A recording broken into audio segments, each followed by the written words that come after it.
Vous allez me dire si c'est bon ou pas, si tout refonctionne ou pas. Alors, hop, je vais repasser ici parce que du coup, ça m'a modifié un peu mes réglages de... Hop, info importante, ça on s'en fout. Restez, le live revient. Là, c'est top, c'est bon. Est-ce que ça fonctionne? Carrément incroyable, c'est mieux. Ah, ok. Ok, la zone en 4K. Ok. Bon, eh bien écoutez, on va dire qu'on arrive en fin de générique. Merci JF pour le raid, merci à vous, merci d'être resté, merci aux 44 personnes qui sont là, merci à Nico d'être là aussi, soyez les bienvenus dans la zone aéro. Alors le débit est bon, tout est ok, sauf il y a une caméra qui n'est pas encore installée, là je ne sais pas pourquoi elle bricole, mais c'est pas grave, on a celle-là, on a l'autre derrière, mais de toute façon celle-là ça devrait suffire. Donc... désolé encore une fois, je crois que je t'ai dit des bêtises, ça devrait être sur un ancien Windows. Ah oui, mais c'est pas grave. Si ça fonctionne, on est bon, et là, au niveau débit, c'est bon. S'il y a quoi que ce soit, dites-le moi, il n'y a pas de problème. Donc, je l'ai dit, l'émission avec Pierre Gouin de la sécurité civile aura lieu le 20 mars prochain. Donc, rien n'est perdu. On reparlera de toute façon du programme de ce mois de mars 2024 qu'on vous a préparé dans la zone aéro. Et il y a plein de choses. On en discutait encore cet après-midi avec Nico. Il y a des trucs qui arrivent. Je pense que vous n'êtes pas prêts. Ça promet du très très lourd. Et sachez que le mois de mai, il est bouclé. Ça y est, on a terminé de remplir le mois de mai. Alors, écoutez, ce qu'on va faire, puisque là on a avancé, on va pas tourner, on fera pas le... cool, on est repassé en 10 images par seconde. Alors attendez, ça remarche ou ça ne remarche plus là? On est repassé en 10 frames par seconde. Donc c'est... Non, retour nickel. Non, c'est beaucoup mieux. D'accord, ok. Alors c'est Samu 200 qui fait des blagues. Ok, c'est bon. Donc, on va pas déposer de plan de vol de l'émission de ce soir puisqu'on sera avec Amal. Et ce qu'on va faire tout de suite, c'est attaquer directement l'actualité du terminal, comme ça on avance. C'est parti. Alors, hop. Sauf que l'actualité du terminal, là, se lance pas. Je suis maudit. Ah, attendez, hop. Toc, je fais ça, je fais ça. Hop. Et normalement, je fais ça.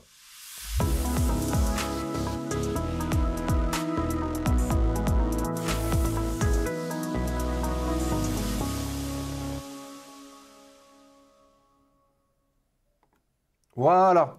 Donc, il faut le faire à la main, mais ça marche. De quoi donc?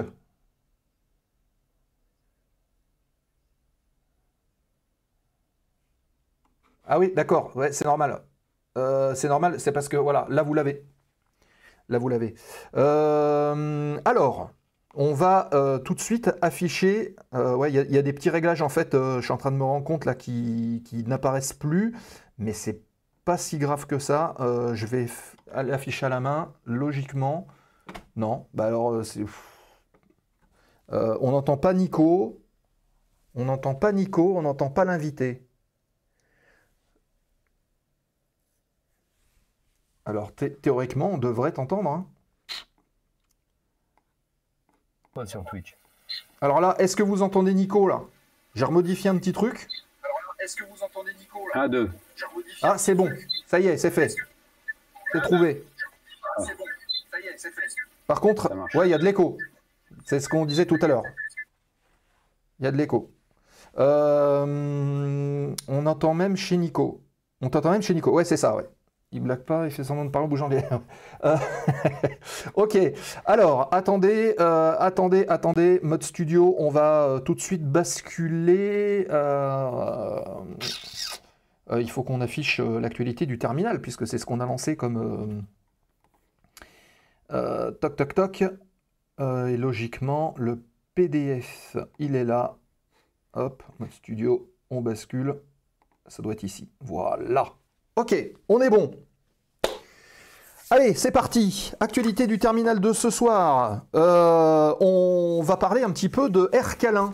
Vous savez, Calin, c'est la Nouvelle-Calédonie. Et bien, en fait, Air Calin est confronté à des problèmes d'avion qui ont été immobilisés et ils annoncent une location qui n'est que temporaire. hein, il le souligne bien, d'un Airbus A319 et d'un Airbus A330 auprès des compagnies Amelia et Wamos Air pour maintenir son programme de vol. Et parmi les 6 avions, 2 sont actuellement les avions d'Air Calin, on entend, hein. Il y en a 2 qui sont hors service, qui nécessitent des remplacements. Alors, l'A319 d'Amelia va replacer dès le 28 février, donc c'est déjà en cours, l'A320 Neo, tandis que l'A330-200 de Wamos Air prendra la relève jusqu'au 13 mars, puis jusqu'au 30 avril.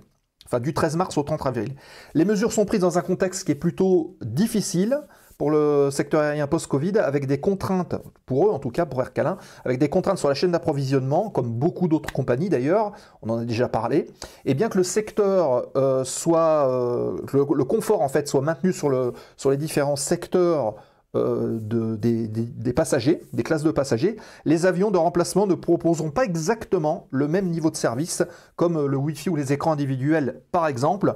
Air Calin assure toutefois prévoir des aménagements commerciaux, on va dire, des remises qui seront adaptées pour les passagers qui seront concernés par ces changements. Et bienvenue à Green Tier qui volait tout à l'heure, je l'ai vu sur sa chaîne, on t'avait vu. Bienvenue à toi. Un petit shoot-out pour Green Tier, les amis. Ça serait cool. Allez, on continue avec une bonne question. Est-ce qu'il ne serait pas possible d'observer une éclipse depuis un avion? Ça a déjà été fait. Ça a déjà été fait avec le Concorde. Et là, c'est Delta Airlines qui, après le succès de vente rapide de son premier vol spécial pour l'éclipse, offre une seconde opportunité à ses clients au départ de Dallas-Fort Worth. Et merci pour le shoot-out pour Green Tier.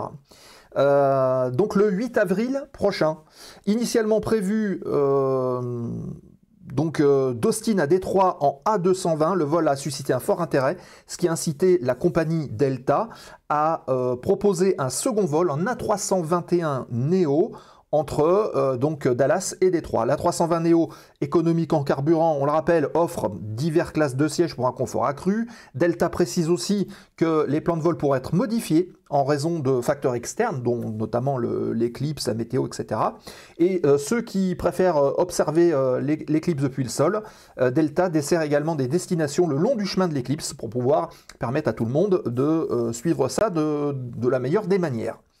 Warren Weston, qui est météorologue en chef de Delta, souligne que cette éclipse, la dernière en Amérique du Nord jusqu'en 2044, durera plus longtemps et aura une trajectoire plus large que celle de 2017. Donc, vous voyez, sur ce genre de petits phénomènes, il y a même les compagnies aériennes qui arrivent à jongler et puis à proposer des billets, donc à faire un petit peu quelque chose de commercial. L'Orgibus, oui, qui a permis de doubler la durée d'observation, mais il y a aussi un 747 qui a été modifié.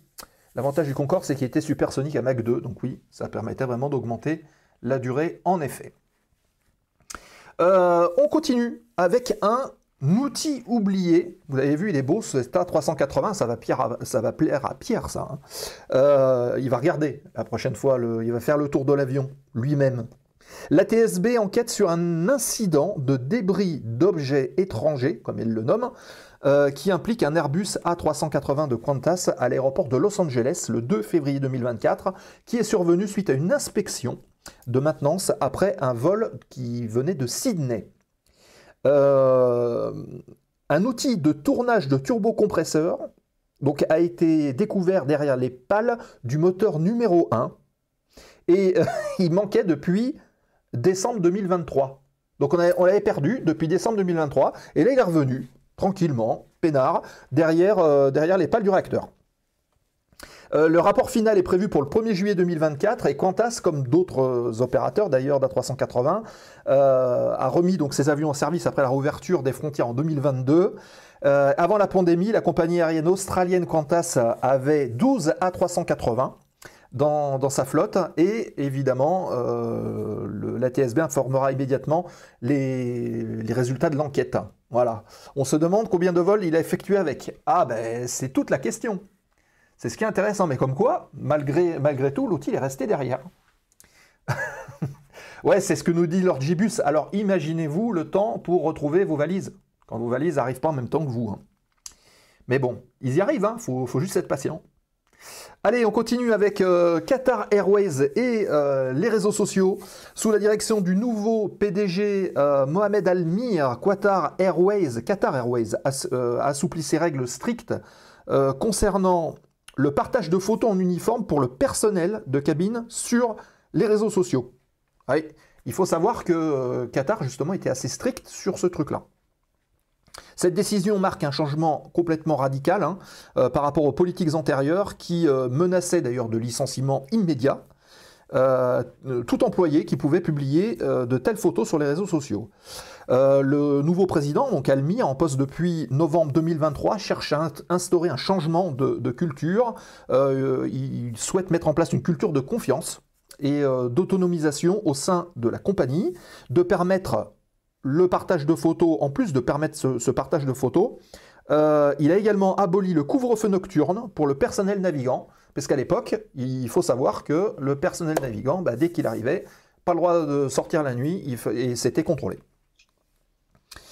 Ces mesures donc visent à aligner les pratiques de Qatar Airways sur les normes internationales et à moderniser en tout cas l'image de l'entreprise. Ces annonces récentes offrent une liberté qui va être accrue aux employés qui peuvent désormais partager, s'adapter aux évolutions du secteur aérien et répondre aux attentes des employés eux-mêmes et aussi des passagers. Hein. Cette évolution marque une rupture qui est significative avec l'ancienne direction qui symbolise cette transition vers une approche plus ouverte et plus progressiste. À savoir donc Al-Mir a succédé à Akbar Al-Bakr qui avait dirigé Qatar Airways pendant plus de 27 ans d'une main de fer. Voilà. Et puis enfin, la dernière petite séquence, et on va parler histoire ensemble. Le 6 mars dans l'histoire, et il s'est passé beaucoup de choses, le 6 mars dans l'histoire. Alors, que s'est-il passé? Le 6 mars 1911 déjà, alors je vous envoie sur la photo en haut à gauche, et ça va plaire à Nico. Le 6 mars 1911, c'est Louis Breguet qui a établi un record de vitesse en pilotant un biplan, un Breguet 4, propulsé par un moteur REP, et il a parcouru 100 km en, tenez-vous bien, 1 heure, 15 minutes et 17 secondes, sous la supervision de messieurs Salomon et Delangre de l'Aéroclub de France. Voilà, donc déjà, 6 mars 1911, record de vitesse. Ensuite, on va se projeter 50 ans plus tard. Même 40 ans plus tard, en 1951, la société Martin obtient les droits de production du British Electric Canberra, qui va être rebaptisé ensuite le B57, et vous l'avez sur la photo du milieu. Puis, ensuite, on va parler de l'avion qu'on voit à droite, qui n'est plus un B57, mais un B52. Ce sera le 6 mars 1961, et l'avion B52H effectue son premier vol. Vous voyez, les forteresses volantes, les forteresses volantes, c'est les B17, mais les stratos non, c'est même pas strato de forteresse. Enfin, si, je crois que c'est ça. Hein, Nico, tu confirmes? C'était le strato forteresse, B52. Bonne question. Non, c'était pas la Strato Fortress. La Strato, c'était... B52, c'est...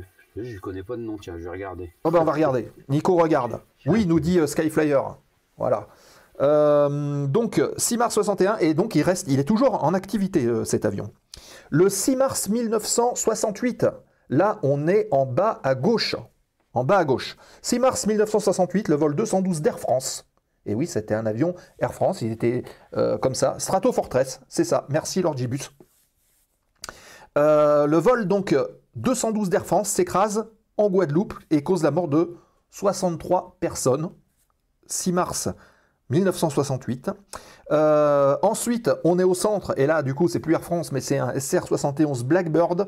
Le 6 mars 1990, c'est le dernier vol du SR-71 Blackbird qui va en plus établir un record mondial de vitesse entre Los Angeles et Washington DC en 1 heure, 4 minutes et 20 secondes.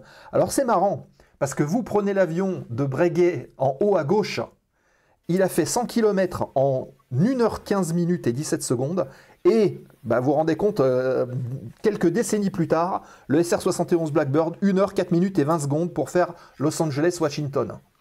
C'est absolument... Enfin, moi, je trouve ça fabuleux, quoi. En quelques temps, enfin, c'est incroyable. Donc, il était piloté par le lieutenant-colonel Ed Yildling et Josefa Vida. L'avion est maintenant exposé au Musée national de l'air et de l'espace de la Smithsonian Institution. Donc, on peut encore le voir. Et on termine avec ce Boeing 737 en bas à droite. Il y a eu d'ailleurs tout un tas de chroniques qui étaient faites là-dessus, de AT, de Aldosteron qui sont revenus sur ce crash. 6 mars 2003, le vol 6289 d'Air Algérie, Boeing 737, qui s'écrase au décollage de Tamanrasset en Algérie et cause la mort de 96 passagers et de 6 membres d'équipage. Voilà, donc vous avez vu, hein, le 6 mars, enfin les 6 mars, il s'est quand même passé pas mal de choses dans l'histoire de l'aviation. Hein. C'est plutôt pas mal. Tu disais donc Breguet, il a fait combien de... Breguet? Ouais. En temps, tu veux dire? Son record? Bah, son record, c'était quoi? En une heure, il a fait quoi? Il a fait 100 km en 1 heure 15 minutes 17 secondes. Donc le 6 mars 1911. Et pour le Blackbird, donc en 90, donc 79 ans plus tard, excusez du peu, hein, Los Angeles, Washington DC, 1 heure 4 minutes 20 secondes. C'est-à-dire qu'il a été encore plus vite. Il a fait 3800 km, le Blackbird. Alors que l'autre, il a fait... L'autre, il a fait 100. Bon, je pense qu'il aurait halluciné, notre ami Louis Breguet, hein, à l'époque, si on lui avait dit ça. Hein. C'est clair. Voilà, et bienvenue à J'entends rien 83 000 qui est là. Bienvenue à 0K aussi qui est arrivé tout à l'heure. Je l'avais pas vu. Mac 3 de moyenne, ouais, c'est ça. Voilà les amis, pour l'actu de la zone aéro de ce soir. Hein, on est en mode dégradé là, comme on dit dans les avions. On est en mode dégradé parce qu'il n'y a pas tout qui s'affiche. Mais bon. Vous le savez, on l'a annoncé il y a quelques temps, on parle dans la zone aéro, on parle d'avions, on parle de ceux qui les font voler, on parle de ceux qui sont au sol, mais on parle aussi avec des personnes qui travaillent à travers ou grâce à l'outil de l'aviation, et ça va être le sujet de ce soir. On est encore loin des hypersoniques et des fameux Mach 12 théoriques. Oui, c'est vrai. Top Gun Maverick, si je ne m'abuse. Si je ne me trompe pas, le 6 mars 2024, le B-52 survole la Suède pour son adhésion à l'OTAN. Ouais. On est content de vous retrouver, mais nous aussi, les amis. Et d'ailleurs, ça me fait penser une chose. Est-ce que vous avez été sur le Discord de la zone aéro? Est-ce qu'un modérateur peut afficher le Discord de la zone aéro dans le chat, s'il vous plaît? Puisque vous avez le lien qui mène vers la boutique. Et sachez, les amis, que cet après-midi sont arrivés quelques fameux polos comme ceux-là, mais en mieux. Vous voyez, ceux-là, il n'y a pas les petites écritures autour. Nico, il a le sien aussi là-bas. Et là, c'est marqué la chaîne de l'aviation et des pilotes. Et bien, si vous désirez avoir votre polo personnalisé, il n'y en a pas beaucoup. Vous pouvez aller faire un tour sur la boutique, les copains. Vous verrez, il y a un panachage de taille, mais il n'y en a pas beaucoup. Donc, les premiers arrivés, premiers servis. En plus, on a fait des promos pour tester un peu le nouveau système de la boutique. Pitié que je ne sois pas la seule à vouloir des manches longues. Mais pour l'instant, il n'y a pas de manches longues. Le printemps, il arrive de toute façon. Mais on pourra en faire. On pourra en faire. S'il y a de la demande, on pourra faire des manches longues, si vous le souhaitez, évidemment. Là, en attendant, il y a des manches courtes, il n'y en a pas beaucoup, mais ils sont en ligne. Ah, la boutique. Ah oui, le lien boutique ne marche pas, mais ça marche. Vous allez sur lazoneaero.fr, dans la boutique, et vous allez voir, il y a les trucs. Alors, il y a des promos, parce que je crois que les polos étaient à 34, je crois, et ils sont à 30. Donc, il y a 4 € de remise sur les polos. Et puis aussi sur les petits verres Tubo qui sont à moins 20%. Donc voilà, on va tester tout ça. Et si ça fonctionne, on vous envoie tout ça. Voilà. Et on va fonctionner que le système marche bien avant de mettre les t-shirts et tous ces trucs-là qui devaient arriver bientôt avant l'été en tout cas. Bien, allez, on est à la bourre. On est super à la bourre. Alors on va tenter avec le Stream Deck là de lancer la séquence suivante et de retrouver notre invité de ce soir. C'est Amal qui est avec nous. On va parler d'hydrogéologie, les amis. Vous vous demandez ce que c'est? Eh ben, on va vous répondre dans quelques instants, puisque c'est une chercheuse qui travaille avec le LIDAR. On va lui demander ce que c'est, et puis vous allez comprendre un petit peu quelle est l'ampleur on va dire, l'importance de son travail. Voilà, alors je ne sais pas si on verra Amal, parce que là... alors je vois qu'il y a un petit message ici. Someone, bonsoir. Par contre, je vois... Tu vois Amal, toi, Nico, ou pas? Oui, oui, oui. D'accord, parce que moi, je vois Oui, pas... oui. J'ai plus son image, là. Ok, bon, on va... Tu nous entends, Amal? Oui. Oui, il nous entend. Et toi, tu l'entends, Seb? Alors, moi, je l'entends, mais par contre, c'est tout noir, son image. Ah, moi, je l'ai, là. Ok, alors, on va Oui, lancer t'inquiète pas, Amal, ça vient pas de toi. On va lancer la séquence au sol et en vol, et puis on va essayer d'incruster la caméra de Amal. C'est parti.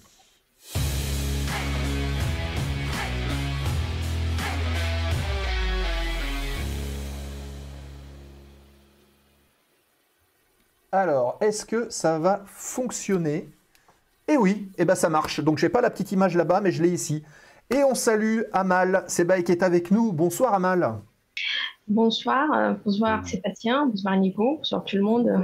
Bonsoir, Amal. Merci Bienvenue. d'avoir répondu à notre invitation dans la zone aéro. Et il y a le chat qui te salue. Il y a Skyflyer qui dit ah, bonsoir Amal. Bonsoir Amal, on l'entend parfaitement. Eh ben magnifique. Bonsoir Freeflight aussi. Voilà, tout le monde te salue. Amal, alors, on va tout de suite lever le doute. Tu n'es pas pilote. Non, non, non, du tout. Tu aurais aimé être pilote ou pas du tout? C'est un métier qui me passionne, mais je sais pas si... oui, oui, quand j'étais petite, mais là, non. Là maintenant, Est-ce plus que... maintenant. Non, plus maintenant. Parce que c'est un métier qui demande beaucoup de maturité, beaucoup de maîtrise de soi, donc je sais pas si je suis capable de le faire. Mais si, tout le monde est capable. Alors, ce qu'on va faire, on va faire une petite présentation comme on fait d'habitude. On va, alors j'espère que ça va marcher, on va mettre le timer sur le côté, là, qui va apparaître vers nos caméras. Et en 1 minute, je t'invite de faire une petite présentation de toi pour que le chat te connaisse un petit peu mieux. Ça marche? Ok. Allez, j'essaie de le lancer, normalement ça devrait fonctionner, j'espère. Oui, c'est parti. Donc, bonsoir, je suis Amal Sebaï, je suis hydrogéologue et actuellement j'occupe le poste de chargé de mission en hydrogéologie au syndicat mixte du bassin de l'Authion, qui est un syndicat qui gère les ressources en eau dans le bassin de l'Authion et qui se situe entre les deux départements de Maine-et-Loire et l'Indre-et-Loire. Et je mène des études structurantes pour améliorer les connaissances des ressources en eau à l'échelle du bassin. D'accord. Ok, tu vois, il restait 15 secondes, donc parfait, parfait. Et alors, l'idée de ta présence ce soir, parce que là, les gens sont en train de se dire, mais comment se fait-il? Tu travailles avec un outil, on va dire, au quotidien, qui sont en fait des données qui sont fournies par les avions. Oui, en fait, juste pour préciser, pour les gens qui ne connaissent pas le métier de l'hydrogéologue, l'hydrogéologue, c'est un spécialiste des eaux souterraines. Donc, on mène des études sur les nappes souterraines.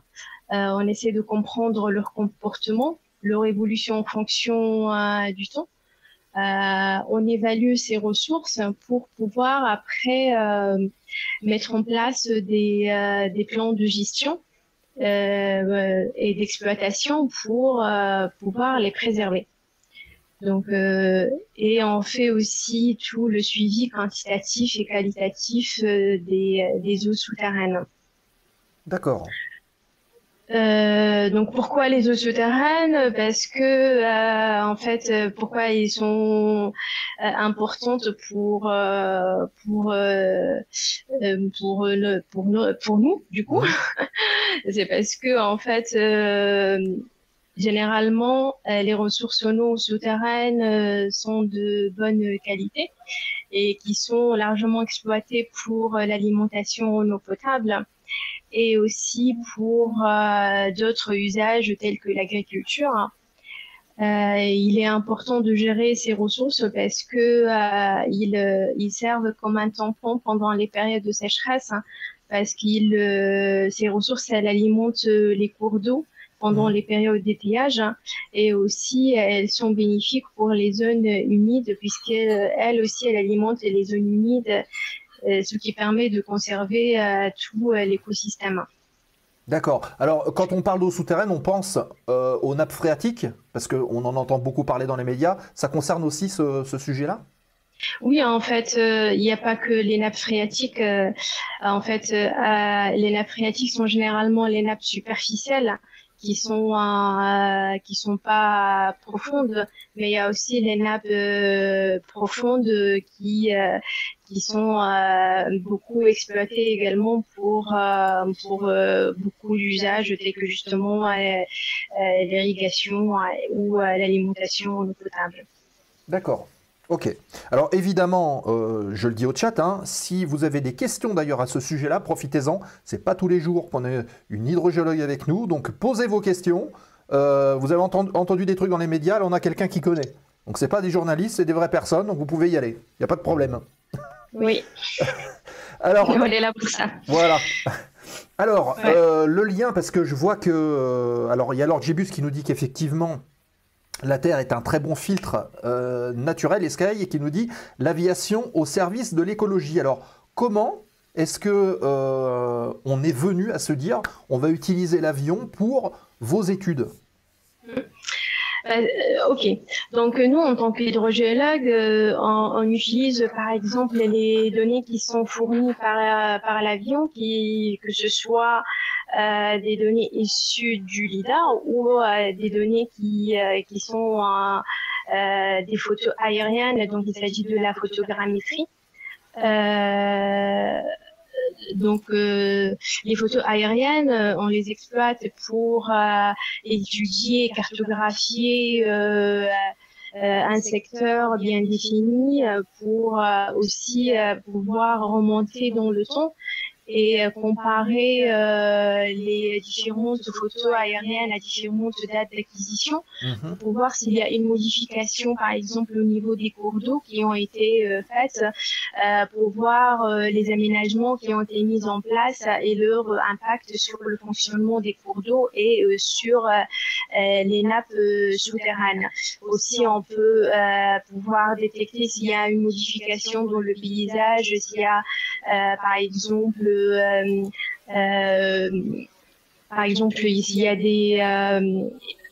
de la déforestation ou s'il y a un remembrement, ce qui va impacter le ruissellement et donc les ressources et leur gestion à l'échelle, par exemple, d'un bassin versant. Ouais. Donc, on exploite les photos aériennes pour la gestion et après pour pouvoir aussi intégrer ces données dans des modèles, par exemple, qui visent à modéliser le fonctionnement des cours d'eau ou des nappes souterraines et ce qui va nous permettre par la suite d'établir des plans de gestion de ces ressources. D'accord. En fait, l'avion, ça vous sert à avoir une cartographie très précise en 3D, en fait. Oui, tout à fait. Donc, une cartographie qu'on peut exploiter justement pour... après, il y a aussi... en fait, on peut exploiter ces données pour extraire des informations qui sont intéressantes pour nous, pour après mener des études, que ce soit pour améliorer les connaissances sur les ressources en eau ou pour établir, comme je viens de le dire, des plans de gestion. D'accord. Ok. Alors il y a déjà quelques... trop débordé avec les inondations, parce qu'il y a des inondations partout, là. Tu dois être débordé de travail. En ce moment, oui, vraiment. Oui. Oui, donc parmi justement, en fait, l'intérêt de ces données, c'est qu'on peut cartographier les zones inondables avec une bonne précision pour après faire des études, par exemple, de gestion des risques d'inondation. Ok. Et alors, tu parlais justement d'acquisition de photos et de comparer avec ce qui s'est passé dans le temps. Ça sous-entend que très régulièrement, en fait, il y a de la captation de données pour pouvoir comparer, parce que si c'est pas juste à la commande une fois et après on attend pendant X temps, c'est quelque chose qui se fait régulièrement? En fait, soit on lance des campagnes pour des besoins, par exemple pour cartographier les zones inondables. Donc, c'est plutôt l'IGN, qui est l'Institut national de l'information géographique et forestière, qui s'occupe de ça et de fournir les données euh, à travers des campagnes avec des demandes D'accord, accentueuses selon en fait l'état de la ressource. d'accord, ok. Alors, petite question de Sarah qui dit, est-ce que la récolte de données grâce à l'aviation, c'est quelque chose qui est assez récent ou ça se fait déjà depuis des années? Non, ça se fait depuis plusieurs années. Depuis plusieurs années. Donc, ouais, ouais, on peut comparer, par exemple, il y a des photos aériennes qui datent de 1950, 1940. Là, on peut les exploiter justement pour voir s'il y a des modifications qui ont été faites sur, par exemple, les cours d'eau. S'il y avait du curage, s'il y avait des recalibrages des cours d'eau, et essayer par la suite de les exploiter pour mener des travaux de restauration, par exemple, sur les cours d'eau, pour leur mettre à leur état naturel que l'état que leur état y était depuis plusieurs années. Ok. Petite question de Skyflyer Aviation. Qu'est-ce qui t'a amené vers cette voie-là? Je suis toujours passionnée par la gestion des ressources. Donc moi, D'accord. j'étudie particulièrement l'évolution des ressources en eau. J'ai pas mal travaillé sur les zones semi-arides où les ressources en eau sont fragiles et sont fortement exploitées. Surtout les ressources en eau souterraines, hein, parce que les eaux les ressources en eau superficielles dépendent de la pluie, et dans les zones humides les zones arides ou les zones semi-arides, la pluviométrie elle est irrégulière, ce qui fait que il faut bien gérer la ressource et bien mobiliser les ressources pour pouvoir les exploiter après. D'accord. Ok. On va rentrer dans l'aspect un peu technique parce que là, il y a une question de l'Orgibus qui dit Oui. comment est-ce que vous détectez l'eau par l'étude du mouvement du terrain et de la géologie ou alors des couches et du potentiel bassin ou par éco-radar? Quelle technique vous employez? À la limite, on peut voir ou tu peux nous expliquer comment est-ce que tu récupères les données, qu'est-ce que sont ces données et comment est-ce que derrière vous allez travailler avec?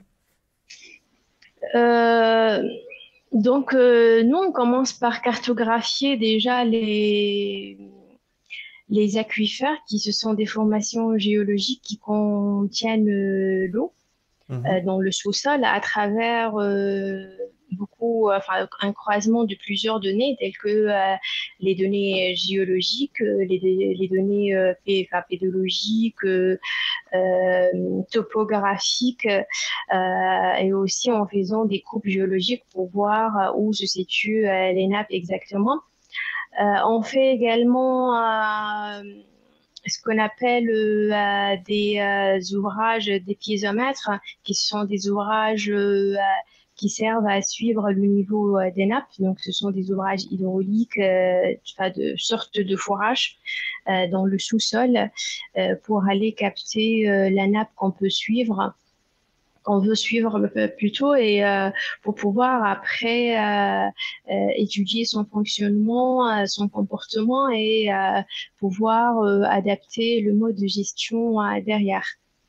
D'accord. Euh, donc voilà, et après nous, pour le LIDAR, en fait, qui est une technologie qui se base sur l'émission des rayons laser, à partir d'un capteur. Donc, si dans le cas du lidar aéroporté, donc ça sera un capteur qui sera dans l'avion.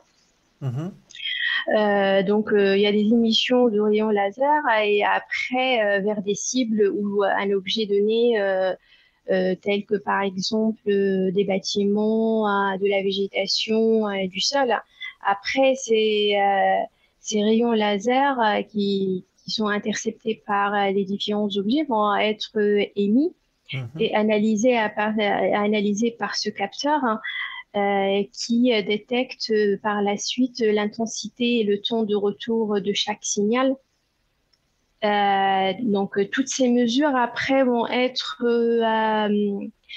couplées avec des données issues du positionnement GPS, hein, Mhm. pour pouvoir en fait fournir une position précise de chaque objet. D'accord. Donc, on aura ce qu'on appelle les coordonnées XY avec une bonne précision qui Alors, va c'est jusque... quoi à peu près la bonne précision? C'est en fait là le lidar, il donne des précisions de l'ordre de 2 cm pour les XY. Ah ouais. Et oui, oui, c'est vraiment C'est impressionnant, ouais. ouais, Mm. c'est impressionnant. Et en fait, des précisions de moins de 5 cm pour l'altimétrie Z. Ah oui. Ah oui, effectivement. Donc, Ouais. toutes ces mesures se représentent sous forme des nuages de points. Donc, ces nuages de points vont être après classifiés à travers des algorithmes selon leur type. Par exemple, végétation, sol nu, bâtiment, construction, digue et tout. Et nous, à partir de cette classification, on peut établir ce qu'on appelle un modèle numérique du terrain, Mhm. qui est une représentation numérique du relief. Et après, on exploite ces données. On aura un modèle, par exemple, pour un bassin versant, hein, ou une zone euh, étudiée, donc la topographie avec une précision fine qu'on va après exploiter pour d'autres études, que ce soit hydrologiques ou hydrogéologiques. Ok. On pourra, par exemple, extraire les pontes, on peut cartographier les zones inondables à partir de ces données, on peut déterminer les caractéristiques géomorphologiques des cours d'eau. À travers ces données, on peut aussi caractériser les échanges nappe-rivière.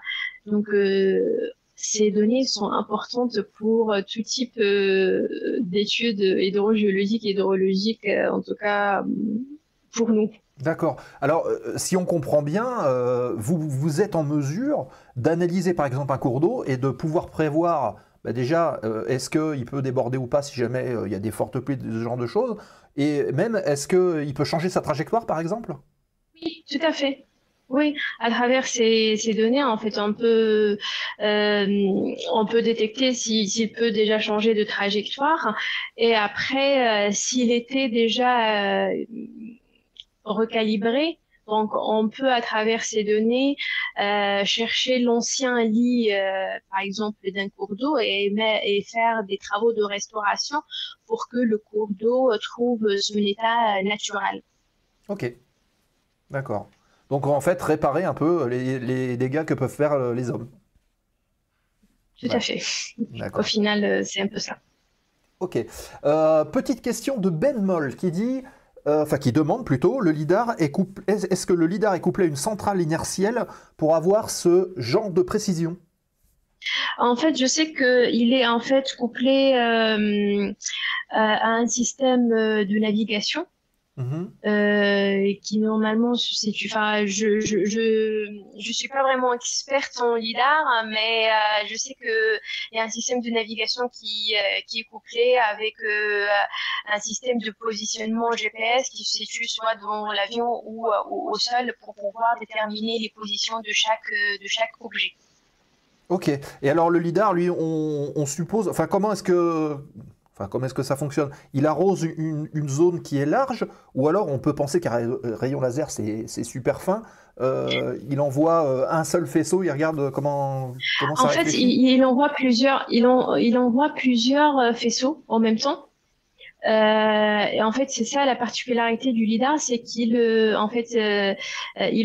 envoie beaucoup de faisceaux en même temps et après les faisceaux qui sont réfléchis sont corrigés en temps réel et ce qui permet d'avoir une précision importante de chaque position de la position de chaque point.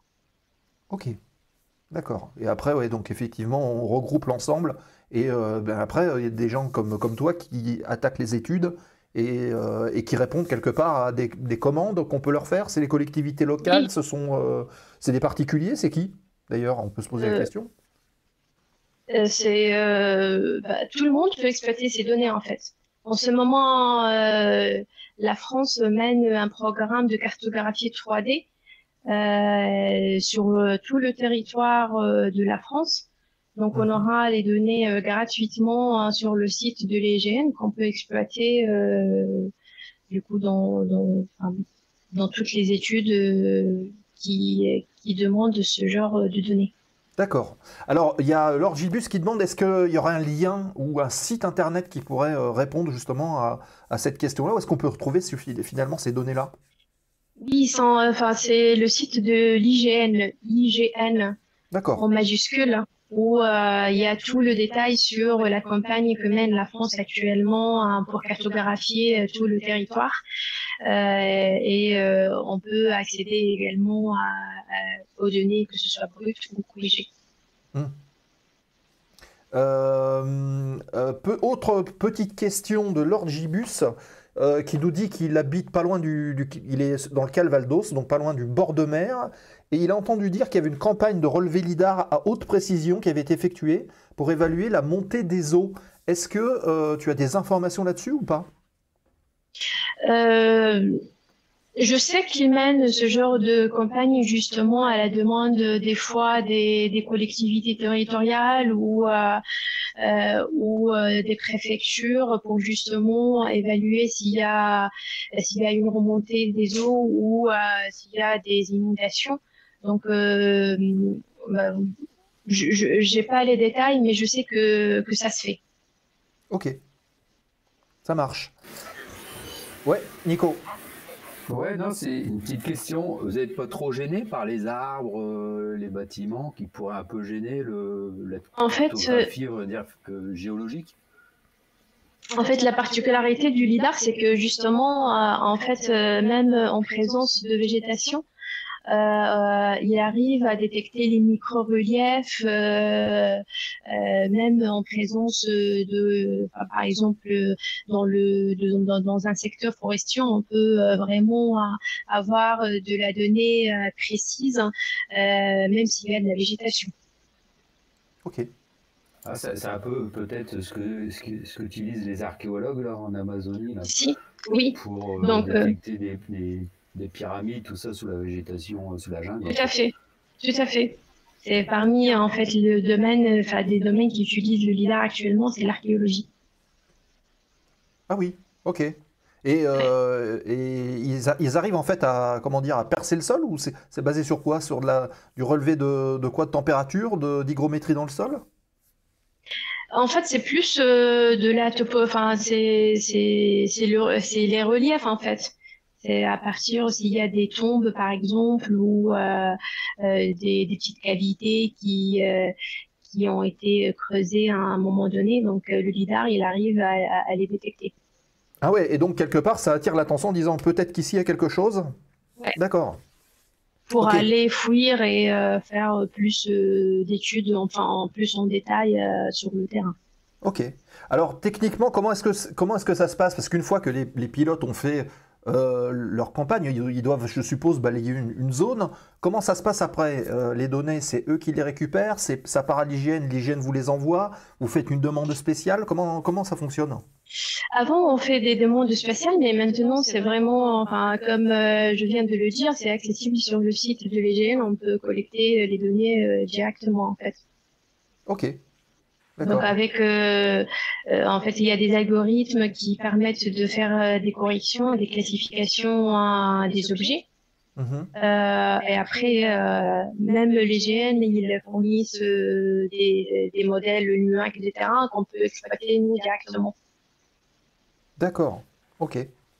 Donc, en fait, ils fournissent des nuages, des points, et qui peut aller jusqu'aux 500 points par mètre carré. Donc, Ah c'est ouais. ça ouais. Donc, c'est ça l'importance du lidar, c'est que il détecte plusieurs points par mètre carré, en fait. Ok. D'accord. Merci à Sarah qui vient de poster donc geoservice.ign.fr BD Topo, le lien qui vous permet justement d'accéder à ce que s'est expliqué Amal il y a un instant pour les services proposés par l'IGN et les différents relevés de points. Alors, toi, en ce qui te concerne, tu récupères ces points, tu as une précision plus ou moins grande, une résolution plus ou moins grande de ces points. Qu'est-ce que tu en fais derrière? Tu les rentres dans un ordi, enfin, tu vas chercher comment dire, des caractéristiques particulières ou enfin, comment dire, les points qui te sont transmis sont des points particuliers sous une fréquence particulière? C'est quelque chose que tu En, demandes? en fait, en fait, ce sont des données topographiques. Donc, on a les altitudes de chaque point, avec normalement une résolution spatiale beaucoup plus fine que d'autres données issues d'autres méthodes. Après, nous, en tant qu'hydrogéologue, on exploite ces données pour, par exemple, faire de la modélisation pour représenter les cours d'eau convenablement, genre le tracé du lit du cours d'eau Mhm. dans des modèles numériques pour pouvoir après estimer les apports de chaque cours d'eau.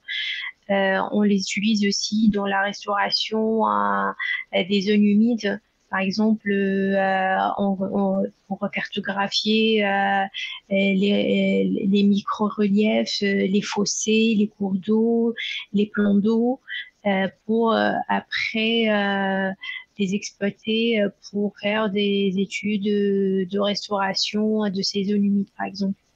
D'accord. Est-ce que enfin, des entreprises, par exemple, est-ce que des promoteurs immobiliers pourraient faire appel à vous pour savoir s'ils peuvent construire ou pas, s'il y a des risques d'inondation?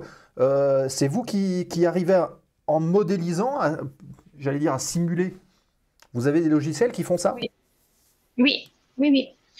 Et après, normalement, chaque promoteur doit fournir ce qu'on appelle une étude d'incidence, justement pour voir si les terrains de construction sont est-ce qu'il y a un risque d'inondation, est-ce qu'il y a un risque de remontée des nappes. Et donc ça, des fois, ils font appel à des bureaux d'études Mhm. pour faire ce genre justement d'études d'incidence pour pouvoir avoir des permis de construire après. D'accord. Il y a Sarah qui nous dit mon PC ne veut pas ouvrir les fichiers, je ne peux pas vous faire de retour d'expérience. C'est quoi comme type de fichier d'ailleurs, puisqu'on en parle? En fait, c'est du raster, c'est une image avec pixelisée Ok. qu'on exploite après pour euh, des comment je peux dire des logiciels SIG, donc de systèmes d'information géographique pour exploiter ces rasters et extraire les données altimétriques de chaque point euh, dans un secteur qui nous intéresse. D'accord. Donc en fait, on récupère cette image, tu la mets dans ton ordinateur, ça te donne les altitudes de chaque point, donc quelque part, tu arrives à reformer une image en Ouais. 3D. On Oui, et on fait par exemple des profils, ce qu'on appelle des profils, que ce soit des profils en travers ou des profils en long au niveau de chaque cours d'eau pour pouvoir tracer un petit peu les cours d'eau et pouvoir estimer la profondeur, par exemple, de chaque cours d'eau. Ouais, c'est ça que je voulais demander. Donc, ça traverse aussi l'eau qui permet d'avoir une profondeur de la rivière ou du fleuve. Oui. D'accord. Ok. Et comment tu interviens là sur... Vas-y, vas-y.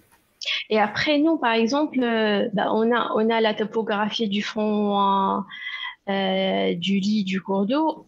On met en place un système de suivi des niveaux d'eau. Et après, on couple ça pour pouvoir avoir les volumes ou les apports de chaque cours d'eau. D'accord. Après, pour au global, estimer en fait la ressource qui est disponible dans un bassin donné. Ok. Donc si on retrace, on va s'amuser à retracer un petit peu toute l'histoire. Il y a l'avion qui passe. Il envoie ses faisceaux, il fait une captation, il récupère les points, donc il récupère la topographie quelque part du terrain. Ça Et- part chez toi. Donc il y a des équipes au sol qui vont aller mesurer le niveau d'eau aussi? Oui, oui, D'accord. Donc ils font les mesures, ils te renvoient tout ça, ça repart dessus, et à partir de là, les bureaux d'études vont dire, OK, ici, avec ce qu'on a mesuré, ça augmente, ça diminue, s'il y a une pluie, qu'est-ce qui se passe, etc. tout à fait.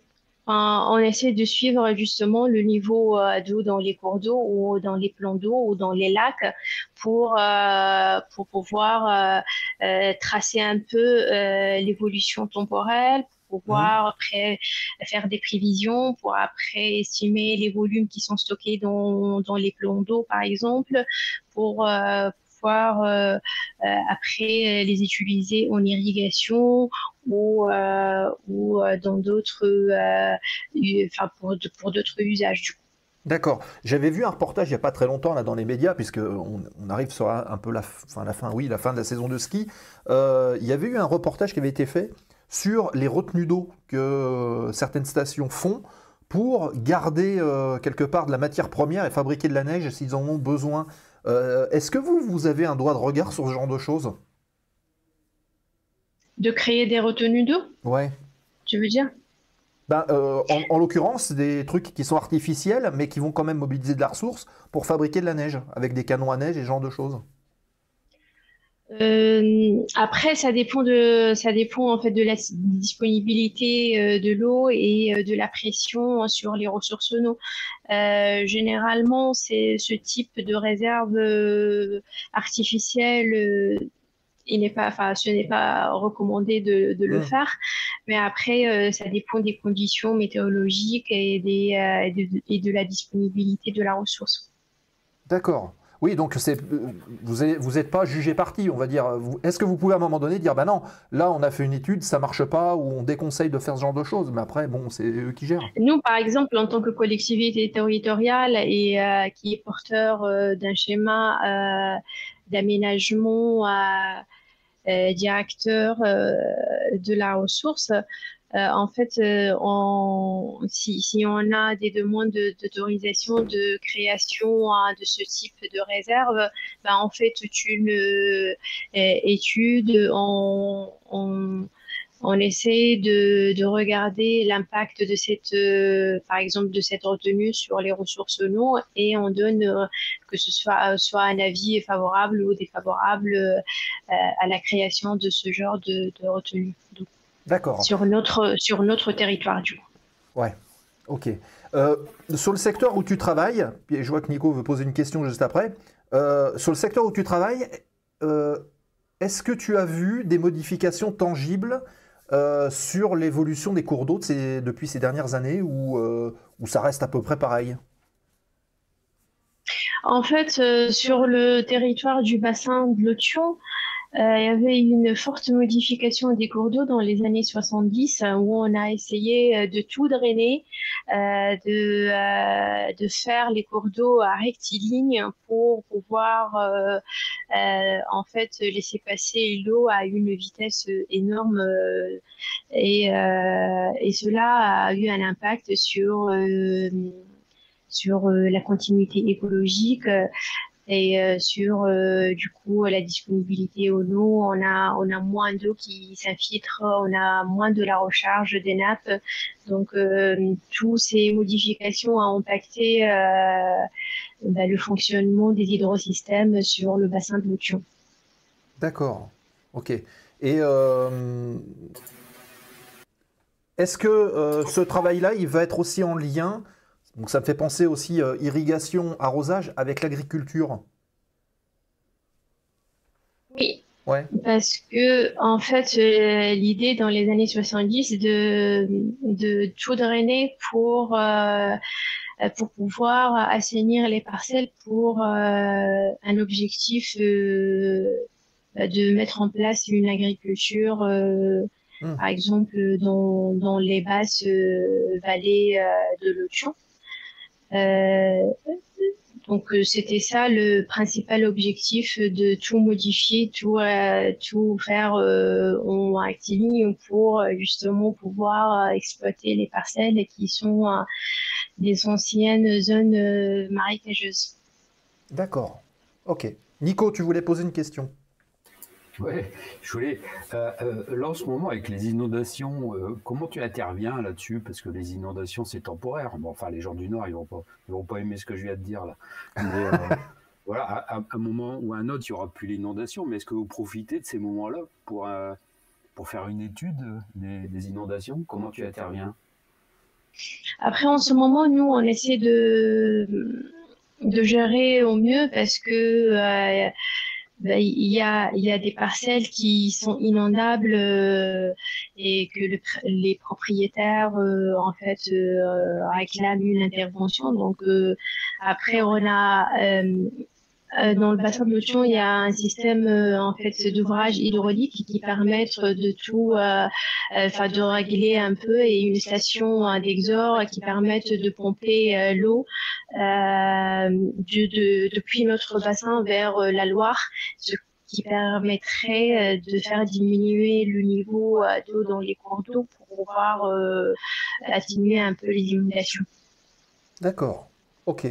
Est-ce que donc est-ce est-ce que tu peux aussi donner des conseils pour l'aménagement? Parce que voilà, tu récoltes les données, tu étudies, tu imagines comment l'eau va évoluer, etc., etc. Mais est-ce que tu as aussi cette capacité de donner des conseils pour un aménagement de bord de rivière ou... Oui, en fait, parmi les tâches que je mène actuellement, c'est de faire comme une expertise technique auprès des techniciens de rivière pour leur recommander déjà de mettre en place le bon système, un bon suivi en fait que ce soit des eaux souterraines ou des eaux superficielles, pour pouvoir après orienter les travaux de restauration, les travaux, les travaux donc qui sont principalement fondés sur, par exemple, mettre en place des radiers, faire diminuer la vitesse et le débit des cours d'eau, favoriser la recharge des nappes. Donc, on essaie de travailler ensemble pour justement faire orienter ces travaux au bon endroit et au bon moment. Alors, moi, je voulais juste rebondir là-dessus parce que on parle de travaux de restauration. On suppose qu'administrativement, ça prend un temps de fou pour monter les dossiers et puis que ce soit traité. Donc finalement, euh, admettons un dossier de restauration ou une restauration qui est en cours, son étude et son analyse remontent à quelques années en arrière, peut-être 10 ans, 15 ans, quelque chose comme ça? Non, moins que ça. Moins que ça? Moins que ça, oui. L'idée, en fait, d'essayer de mener ces travaux, mais en fait sur des petits secteurs Hmm. pour pouvoir déjà voir l'impact de ces travaux sur, par exemple, la recharge des nappes, pour Mhm. pouvoir après, est-ce qu'on est sur le bon chemin ou pas, pour après pouvoir généraliser ces travaux sur d'autres secteurs, par exemple. Ouais, d'accord. Ok, donc en fait, c'est des samples, des échantillons qui sont faits à un endroit donné et après on Oui, étend de manière beaucoup plus large, quoi. oui. Ok. Donc, ça, c'est un exemple. Il y a d'autres, enfin, je sais pas, d'autres cas concrets qui pourraient nous parler, sur lesquels tu es en train de travailler?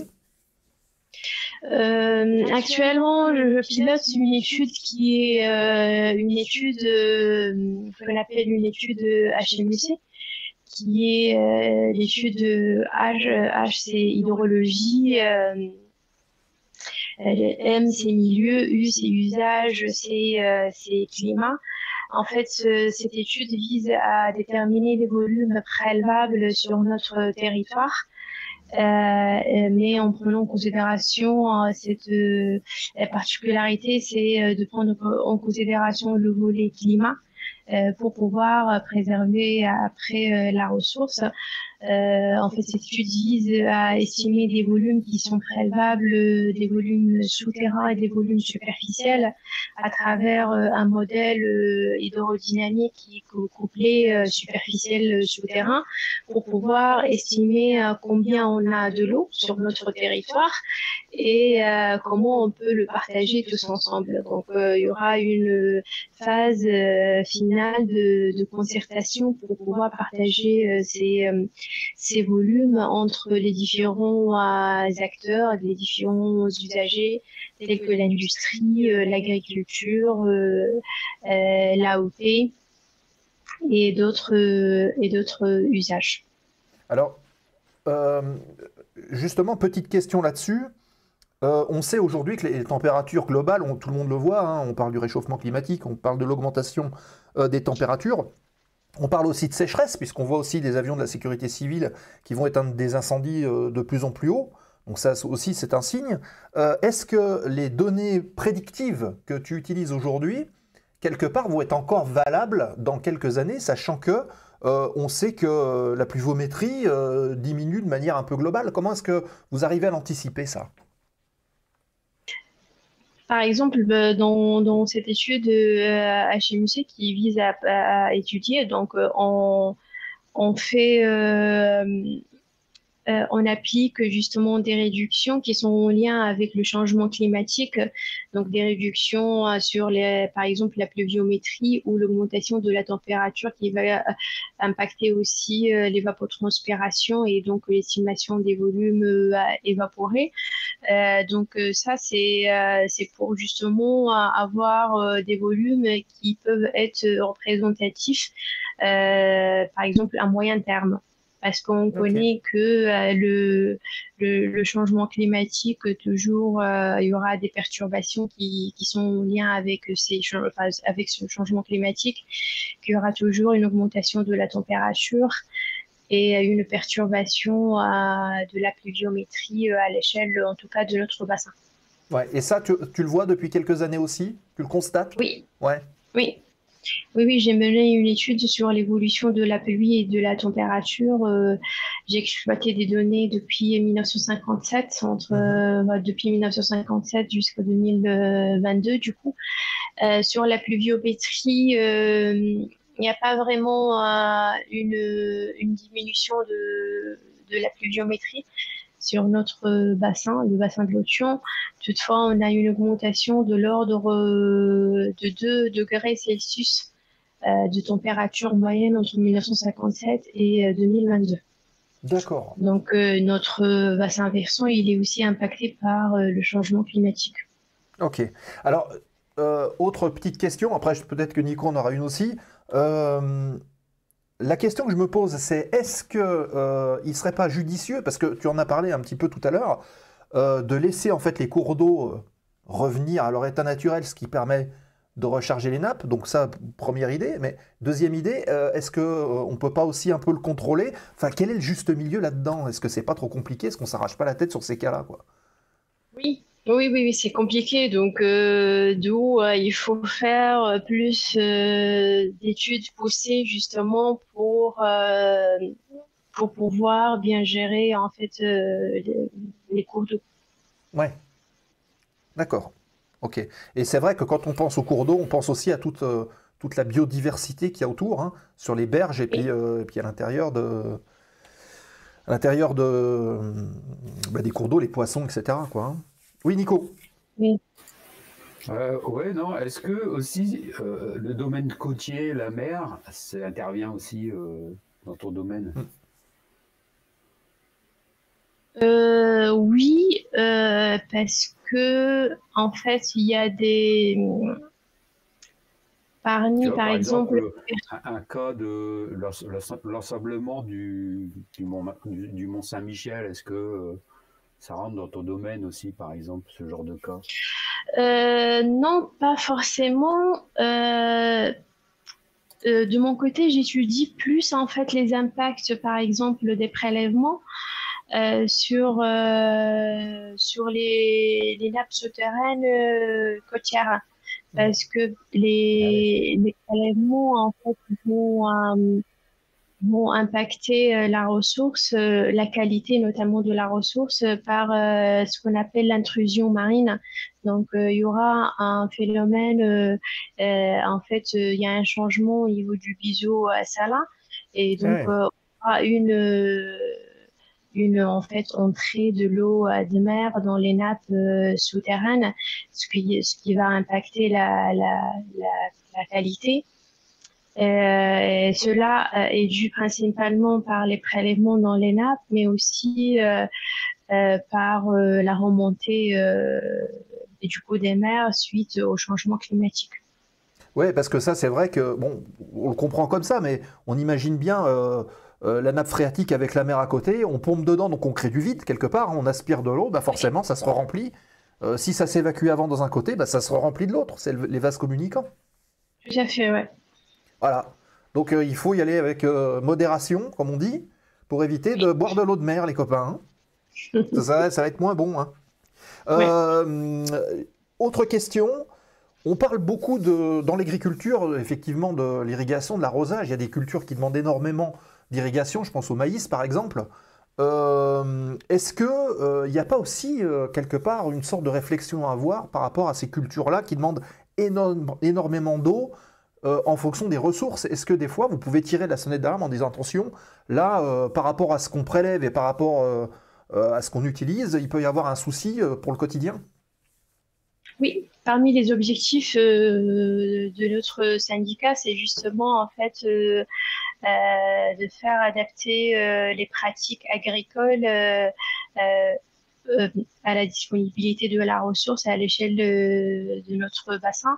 Et cela par exemple, favorisant les pratiques vertueuses, les pratiques agricoles moins consommatrices en eau, qui sont beaucoup plus adaptées pour des périodes de sécheresse et qui n'utilisent pas beaucoup aussi des produits phytosanitaires, ce qui va impacter aussi Hmm. la qualité de la ressource du coup.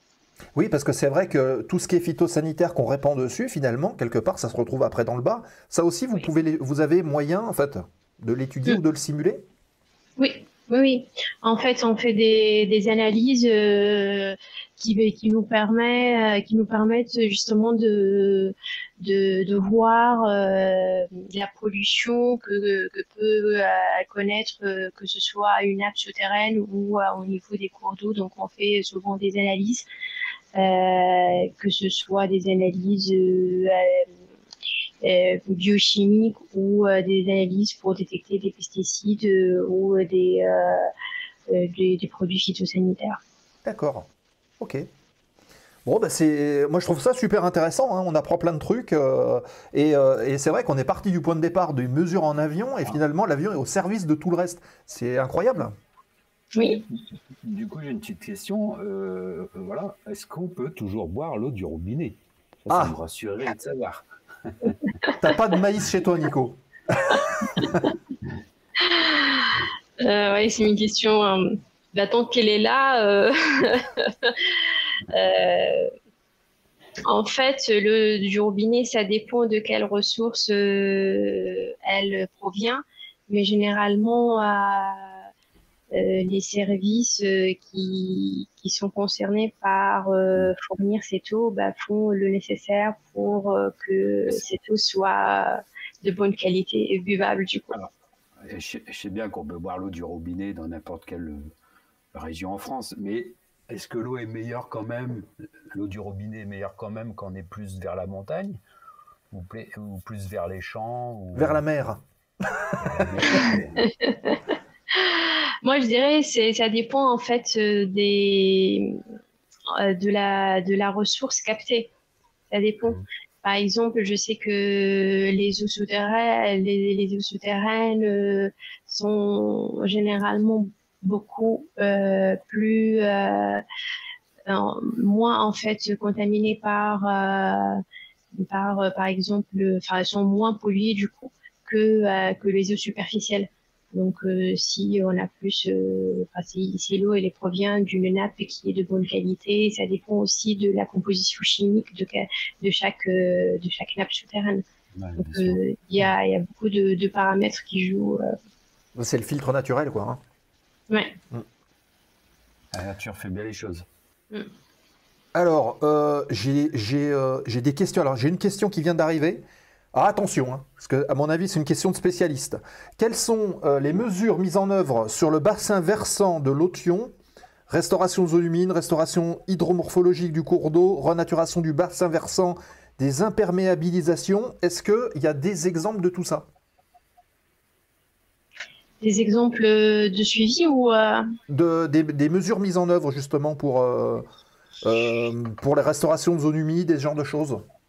En fait, pour la restauration des zones humides, on est en train de travailler avec les techniciens de rivière pour justement mettre en place un réseau de suivi des nappes souterraines, donc un réseau de suivi piezométrique pour pouvoir après valoriser ces travaux de restauration après les travaux. D'accord. Pour pouvoir vraiment détecter s'il y a un impact positif sur les nappes, si on arrive à faire recharger les nappes suite à ces travaux de restauration. Donc, l'idée, c'est de bien choisir en fait l'emplacement de ce réseau de suivi pour pouvoir après valoriser la donnée. D'accord. Donc, il y a ça. Il y a aussi, moi, je gère toute la partie quantitative. Donc, je mets en place un suivi de réseau superficiel, donc des stations, ce qu'on appelle des stations hydrométriques, qui nous permettent de suivre que ce soit le niveau ou le débit des cours d'eau. Je mets en place des sondes autonomes qui sont des sondes pour enregistrer le niveau dans les nappes souterraines, donc ils nous fournissent des données en continu, que ce soit des données journalières ou même on peut même avoir des données à pas horaire pour après faire valoriser toutes ces données et mener des études pour justement orienter la gestion quantitative à l'échelle du bassin. Ok. Bon. Ben, au moins, c'est des exemples précis. Je vois qu'il est déjà 54, 20h54 UTC, 21h54 chez nous. Il faut qu'on tourne la dernière page de l'émission, donc la foire aux questions remise de gaz. Et les amis, il nous reste une petite dizaine de minutes avec Amal qui est avec nous. On parle de l'eau, on parle de son travail au travers des mesures qui sont faites aussi par avion. C'est le lien aussi entre les deux. Donc on tourne cette dernière page, foire aux questions remise de gaz. On se retrouve tout de suite.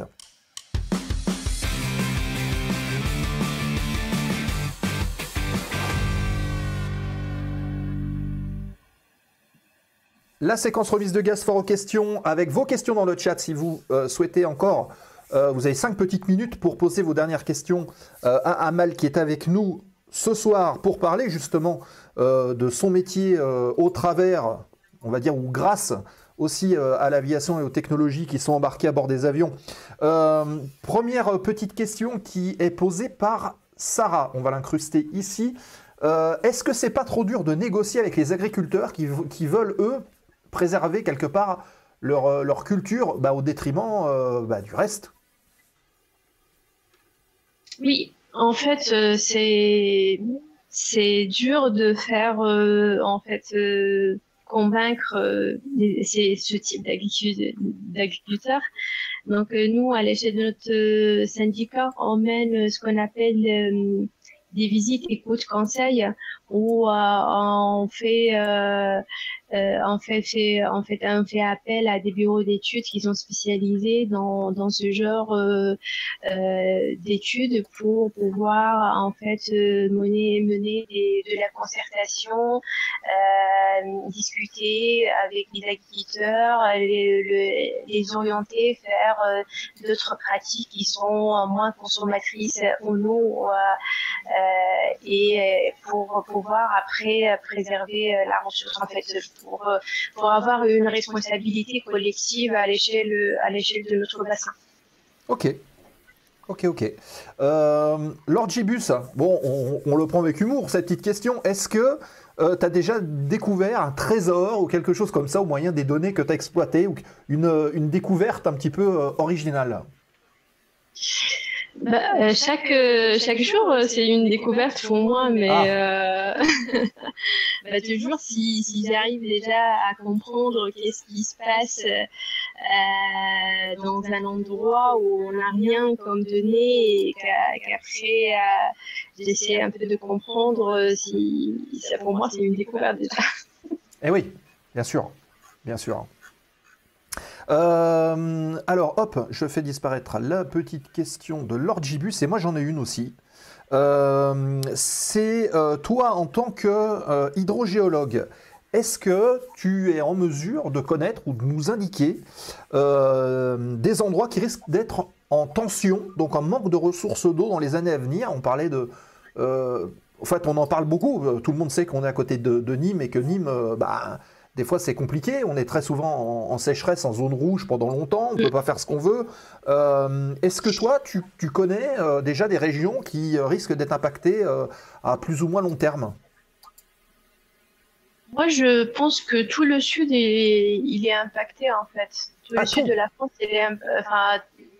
en tout cas, la majorité de départements qui sont situés dans le sud de la France connaissent une rareté de la ressource et en fait des pluies qui sont moins abondantes que le nord. Donc il y a déjà une répartition qui devient inégale entre le sud et le nord de la France. Mais après, moi, j'ai pas vraiment travaillé sur le sud de la France, donc je peux pas vous donner vraiment des exemples bien concrets. Ok. Bon. Alors, qu'est-ce qu'on fait? On déménage tous dans le nord. Comme ça, au moins, on est sûr. Bah, Nico, il veut en plus. Hein. Non, vous me laissez de la place. Hein. Non, Nico va retourner dans le nord. Ah, oui. Le brouillard, ça te manque. Les pluies fines, là, ça me... Venez à Strasbourg, nous dit Sarah. Bah non, quoique, on y mange bien aussi à Strasbourg. Bref, bon, en tout cas, j'ai trouvé cette émission très sympathique, très instructive, parce que c'est vrai qu'on n'a pas toujours l'habitude de parler de ça, et franchement, c'était cool. Voilà. Non, mais c'est vrai, ça fait voir une utilisation de l'aviation très, très utile, quoi. Enfin, après les autres aussi, hein, mais ce que je veux dire, c'est que une utilisation qui saute pas aux yeux, en fait, pour un avion, en fait. L'étude des rivières comme ça pour l'eau. Donc, ouais. Tu montes dans l'avion quand tu fais une campagne d'études comme ça? Bah non, parce qu'elle récupère sur l'hygiène. Non, je l'ai juste, je les récupère, je monte pas. Moi, je pense qu'il faudrait y aller une fois quand même pour voir. Ah oui. Ouais, ça doit être intéressant. Allez, dernière petite question ça doit être un peu fastidieux parce que quand je vois les tracés, ce qu'on peut voir sur Internet, hein, les tracés des avions là sur les cartes qui font des allers-retours comme ça, là, ça doit être assez monotone, hein, même pour le pilote qui doit surveiller ses instruments, ça doit être assez monotone, quoi. ouais, c'est vrai que c'est pas forcément le vol le plus fun, mais bon. C'est passé tout le temps au même endroit pratiquement. Non, mais rien que pour voir comment ça marche. Je pense que ça peut être intéressant. Ouais. Lord Gibus qui pose une question qui est très intéressante. Est-ce que tu peux nous rappeler, nous indiquer la proportion entre l'eau douce et l'eau de mer qu'il y a sur Terre d'un point de vue global, qu'on se rende compte un peu la différence? Ouais, En ça, fait, c'est une question qui date de tes études, ça, non? L'orgibus. pardon, vous dites? C'est une question qui date de tes études, ça. Oui, oui, oui, c'est bien ça. Donc, bah, le 12, il est de l'ordre de 3%, alors que l'eau de mer, il est de 97% du Ah coup ouais. oui, de la ressource euh, qui est disponible sur la planète. Alors, est-ce qu'on va aller vers la désalinisation de l'eau de mer à terme? Parce que s'il n'y en a plus dans le sol, est-ce que ça serait pas une solution? C'est une solution pour les pays déjà qui souffrent de la sécheresse, hein. Dans les pays Hmm. semi-arides et arides, ils ont déjà beaucoup de stations de dessalement hein, de la mer parce qu'il faut pas, en fait, il y a pas de la pluie, donc Ouais. Mais c'est par parmi contre, les ouais, voilà. solutions, mais c'est qui consomme énormément d'énergie. Ouais, c'est ça. C'est exactement ce que nous dit l'orgibus. Ça coûte très cher en énergie. Ouais. Ok, ok, ok. Bah écoutez les amis, c'était fort instructif. Donc merci Amal en tout cas pour ta participation, parce que ça nous permet aussi de Merci voir bien, d'autres Max. choses. Rien. Et voilà. Si ça vous plaît les amis, n'hésitez pas à le dire ici dans le chat ou dans le Discord aussi. Voilà, de découvrir aussi d'autres profils autour de l'aviation. Et voilà, très intéressant, nous dit aussi Free Flight, Jordan, merci beaucoup. Julot, merci beaucoup. Voilà, donc je pense que ton intervention a quand même plu, bien que ce soit pas de l'aviation pure et dure, mais justement, ça permet aussi de mettre en zoom, de montrer. Voilà, Jordan qui applaudit, merci beaucoup. Et super. Merci à vous aussi. Bah écoute, merci à toi. Tu restes avec nous encore quelques minutes. On va te laisser basculer le micro en mute, comme ça on se retrouve juste après le générique de fin. Oui. Et puis, voilà, 5 petites minutes, le temps pour nous de rebasculer sur la scène du planning. Voilà. Qu'est-ce qui se passe après? Alors, qu'est-ce qui se passe après? C'est une bonne question. Eh bien, on va vous présenter justement ce programme qu'on n'a pas pu faire la semaine dernière. On va vous présenter le programme de mars 2024 dans la zone aéro. Tenez-vous prêts, il y a du lourd. Et ça commence mercredi prochain à 20h30 en visio, puisque nous aurons le plaisir de recevoir, on l'avait eu dans l'actualité du terminal à l'époque, où l'association avait décidé de vendre justement certains avions de collection, et bien on retrouvera Baptiste Salis, qui est pilote instructeur de sa propre école. Particulière, une école bien particulière. Oui, particulière dans la mesure où vous pouvez, Oui. tout un chacun peut apprendre à piloter sur des avions de collection, sur des Warbird, on peut le dire. Et c'est peut-être, alors je ne dirais pas que c'est unique dans le monde parce qu'il y en a peut-être aux États-Unis, mais en tout cas en France c'est la seule. Voilà. Ouais. Donc, Baptiste Salis sera avec nous en direct le 13 mars prochain à 20h30. On parlera de son parcours évidemment, puisqu'il vole sur des avions qui sont quand même assez extraordinaires. On parlera de son école, on parlera aussi évidemment du meeting Le Temps des Hélices, hein, de la Ferté, puisque on parlera de l'amical Jean-Baptiste Salis, son grand-père. C'est une famille d'aviateurs et je pense que son parcours devrait en inspirer plus d'un. Voilà, donc la semaine prochaine. Tu seras là, Nico? La semaine prochaine, je suppose que oui. Hein. Oui, je peux venir, oui. Ah non, mais c'est une question. Je vais prévoir de venir, ouais. Ah, ok, ça marche. Ok, ensuite, on se reporte au 17 mars à 19h pour Push to Talk. Push to Talk, libre antenne de la zone aéro, 19h-21h. Le prochain, c'est le 17 mars. Et je peux déjà vous dire que Pierre, qu'on a vu tout à l'heure, a priori devrait être présent. Je crois qu'il y aura Lorraine, une nouvelle chroniqueuse. Il devrait y avoir Anaël aussi. Donc à confirmer d'ici le 17. Et puis si d'autres chroniqueurs veulent se placer, ils sont les bienvenus. Le 17 mars à 19h, la libre antenne. Et vous avez la parole. Vous souhaitez venir discuter, parler d'aviation, passer un beau moment, poser des questions aux chroniqueurs. Les sujets sont très diversifiés. N'hésitez pas à le faire. Venez nous rejoindre à 19h le premier et le troisième dimanche du mois dans la zone aéro. Et on vous donne la parole. Vous venez dans le Discord, on vous entend et on discute. Et ça, c'est quand même super, une émission qui donne la parole. On peut parler dans le post. Sky va se dévouer pour Push to Talk. Ah, bah oui, ça fait un moment qu'on l'a pas vu en plus, Sky. Ensuite, on en a parlé en début d'émission. Retenez bien cette date, le 20 mars 2024 à 19h30. bien 19h30, c'est pour ça que j'ai mis en rouge. 19h30, Pierre Gouin, donc, qui reviendra pour traiter justement de son parcours de pilote au sein de la sécurité civile sur Dash 8. On parlait avec Amal Delot, là on va parler des incendies, puisque le Dash 8 est un avion bombardier d'eau. On verra toutes les missions qui sont dévouées à cet avion, et puis évidemment on refera un zoom sur la carrière un peu extraordinaire de Pierre. Vous verrez qu'il a piloté plein de machines différentes, et vous pourrez lui poser vos questions à Pierre qui sera ici avec nous au bar de la zone aéro. Voilà, et puis enfin, dernière émission, c'est le 27 mars. Alors vous avez vu, j'ai fait la petite modif. C'est un pilote d'hélicoptère que nous allons recevoir le 27 mars prochain, Sébastien Cognot, qui sera avec nous. Il est, tenez-vous bien, pilote, instructeur, examinateur sur ces hélicoptères, les EC-145 Dragon de la sécurité civile. Vous les avez vus voler. Ils font d'assistance aux personnes en montagne, on les voit un peu partout.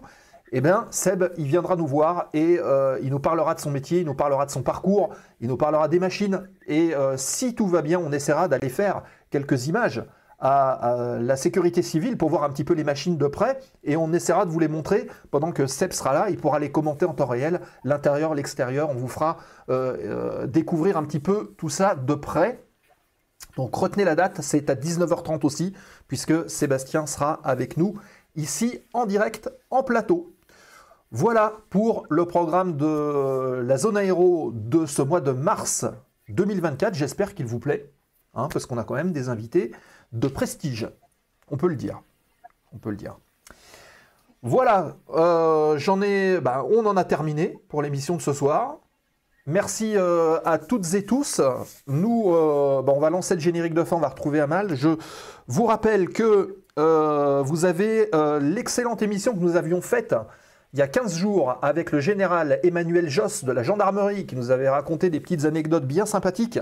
Eh bien, l'émission, elle est en replay sur la chaîne YouTube. N'hésitez pas à aller y faire un tour. Vous pouvez la voir en intégralité. Vous pouvez vous abonner aussi parce qu'on arrive au dernier stade de YouTube, donc n'hésitez pas à le faire. Relayez les vidéos YouTube aussi, ça nous aide beaucoup.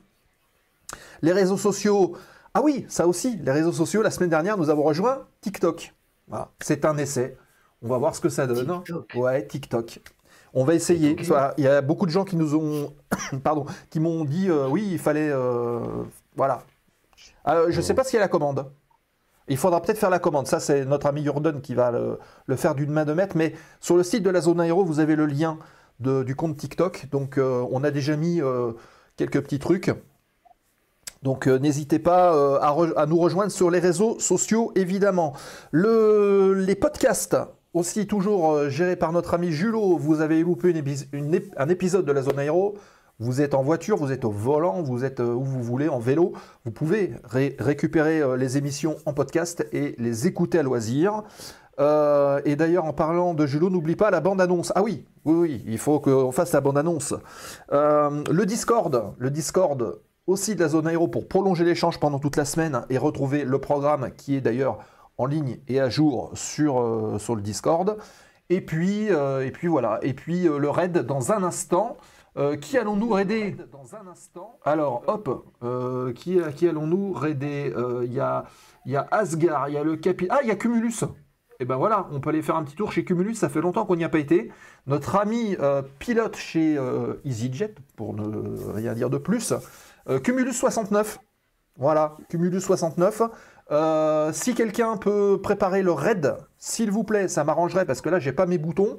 Donc, est-ce qu'un modérateur peut préparer le raid, lancer même le raid, et puis nous, on va lancer le générique de fin. Merci beaucoup pour ce live super intéressant, comme toujours. Bonne soirée à tous. Merci à toutes et tous. Rendez-vous la semaine prochaine avec Baptiste Salis. Merci Nico. Ah, si, voilà, Nico est là. Ok, donc je vous laisse lancer le raid les amis et le déclencher le temps du générique. Passez une bonne soirée, rendez-vous la semaine prochaine dans la zone aéro. Ciao, bye bye.